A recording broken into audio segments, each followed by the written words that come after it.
목사님들 안에 이미 회복된 트라우마, 또 아직 계속 노력 중이신 트라우마가 있으실 것 같은데 어떻게 대처하시는지, 또 그리고 극복할 수 없을 것 같았던 트라우마를 성경과 신앙으로 이겨낸 치유 회복 사례가, 또 다른 사례가 있다면 또 들려주시면 좋겠습니다.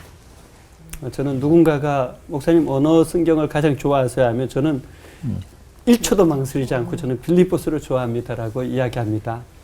빌립보서가 바울 사도가 죽음을 앞두고 감옥에서 빌립보 성도들을 생각하면서 사실은 보낸 서신인데 주제가 예수 우리의 기쁨이거든요. 근데 저는 이 빌립보서를 굉장한 트라우마라든지 열등감, 비교의식 가운데 1000번은 넘게 대학교 때 읽었습니다. 특별히 저를 가장 많이 붙잡아 준 말씀은 빌립보서 4장 13절 말씀입니다. 내게 능력 주시는 자 안에서 내가 모든 것을 할 수 있느니라. 제가 이 말씀을 깊이 만나기 전에는 내가 모든 것을 할 수 있느니라 여기에 초점을 두었어요. 뭐 긍정적 사고방식, 적극적 사고방식. 그런데 어느 날 정말 크게 다가온 것이 내게 능력 주시는 자 안에서 이 말씀이더라고요. 그때부터 저는 내게 능력 주시는 자 안에서, 그리스도 예수 안에서 이것에 더 깊이 사로잡히면 사로잡힐수록 변화들이 일어나더라고요. 그러니까 그리스도 예수 안에서 머무는 그 깊이와 넓이와 높이와 길이만큼 제 삶에 실제적인 하나님의 은혜와 평강, 여러 좋은 것들이 정말 위로부터 저에게 이렇게 부어지는 경험들을 많이 하게 됐습니다. 그러면서 제 안에 있던 여러 트라우마도 빌립보서를 10도 갈 때 다르고요. 정말 100도 갈 때 다르고 500도 갈 때 다르고 1000도 갈 때 달라지더라고요. 그러면서 어느 순간에 갔을 때 사람과 상황과 조건이 아니라 예수 그리스도 그분이 내 삶의 최고의 우선순위, 중요순위에 딱 놓여지니까 나머지 것들은 따라오고 해결되는 거예요. 그래서 저는 여러분에게 예수 우리의 기쁨이 확실해지는 순간까지 멈추지 말고 빌립보서를 반복적으로 한번 묵상해 보시라고 권하고 싶습니다. 물론 저에게 해당되어질 수도 있겠지만 많은 분에게 해당되어질 수도 있고요. 어떤 분에게는 그것이 시편이 될 수가 있고 또 다른 서신이 될 수도 있을 거라고 생각합니다. 중요한 것은 여러분이 지속 반복 집중해서 말씀을 묵상하다가 나를 위해서 주시는 말씀이라고 생각하면 여러분을 치유시키고 회복시키기까지 그 말씀에 깊이 빠지라고 권하고 싶습니다.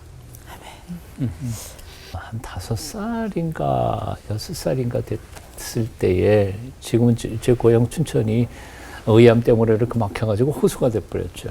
근데 호수가 되기 이전에는 물살이 굉장히 셌어요. 소양강이. 그 얕은 데에는 칡렁쿨 같은 게 이제 이쪽에서 저쪽으로 이렇게 자라기 때문에 그 자라는 칡렁쿨을 붙잡고 수영을 못해도 얕은 데에서 이렇게 건너 다니기도 하고 그랬죠. 동네 형들이 가는 바람에 나도 그냥 따라간다고 가다가 소양강 한복판에서 그게 끊어져 버렸어요. 양쪽 다 끊어져 가지고 저는 그 물살에 허리쯤까지 찼으니까 그 물살에 휩쓸려 가지고 떠내려갔죠. 떠내려가다가 물살에 휩쓸려서 가는데 깊은 데로 가니까 머리가 무거우니까 밑으로 내려가고 수영은 전혀 못했고요. 발만 꼭대기 뜨고 왜 머리가 밑으로 내려갈까 그러다가 기절해 버렸어요. 생각을 하시다가 갔지. 완전히 간 거예요.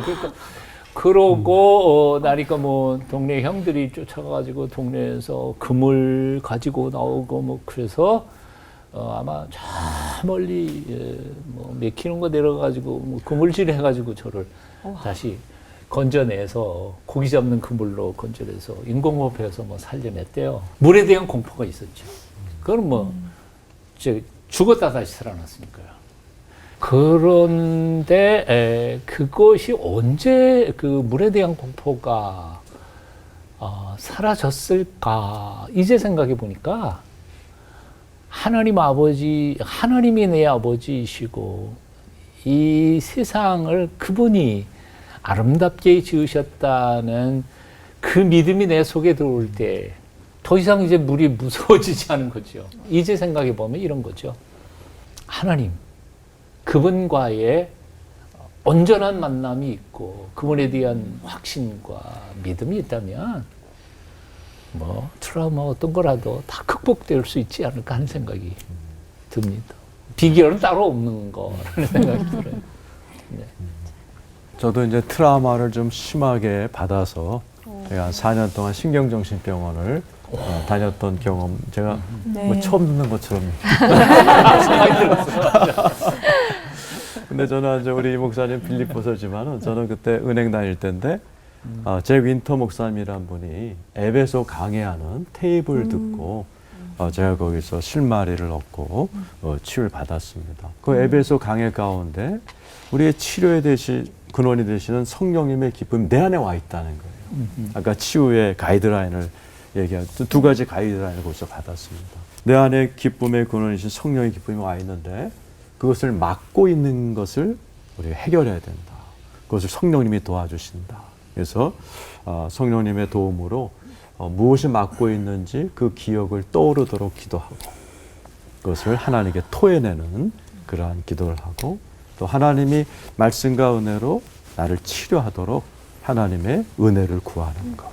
이 두 가지를 가지고 한 달, 두 달, 석 달, 넉 달 하는 사이에 어느 날이죠.